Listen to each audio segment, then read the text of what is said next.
კახეთში საქართველოს დამოუკიდებლობის დღის აღსანიშნავად ემზადებიან. ცენტრალურ ქუჩებში საქართველოს ეროვნული დროშები უკვე გამოიფინა. ხვალ ღონისძიებების მთავარი ეპიცენტრი თელავში ერეკლე მეორის მოედნის მიმდებარე ტერიტორია იქნება, სადაც აქტივობები 12 საათიდან დაიწყება. აქ მასპინძელი საქართველოს ეკონომიკისა და მდგრადი განვითარების სამინისტროა. უწყების ორგანიზებით წარმოდგენილი იქნება 3D მაკეტი მოძრავი ელემენტებით, რომელიც აჩვენებს რა გზას გადის ელექტროენერგია მომხმარებლამდე. მეწარმეების საზოგადოებას თავიანთ პროდუქციას გააცნობენ, ხოლო ადგილობრივი შემოქმედებითი ანსამბლები სტუმრების საზეიმო განწყობაზე იზრუნებენ. თელავში 26 მაისის ღონისძიებები გალა კონცერტით დასრულდება. კახეთის რეგიონის ყველა მუნიციპალიტეტში ცენტრალურ ქუჩებსა და მოედნებზე დასრულებულია დროშების ინსტალაცია, აქტიურად მიმდინარეობს სამზადისი ხვალინდელი დღისთვის.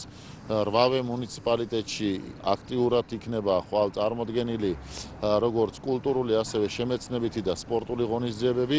თელავის მუნიციპალიტეტში საქართველოს ეკონომიკისა და მდგრადი განვითარების სამინისტრო წარმოადგენს თავის პროგრამას, ასევე რა თქმა უნდა სპორტულ, შემეცნებითი და კულტურულ ღონისძიებებთან ერთად იქნებიან ადგილობრივი მეწარმეები წარმოდგენილი, მოახდენენ თავიანთი პროდუქციის რეალიზაციას და რა თქმა უნდა ტრადიციულად თავდაცვის სამინისტროს ეყოლება წარმოდგენილი თავის ტექნიკა.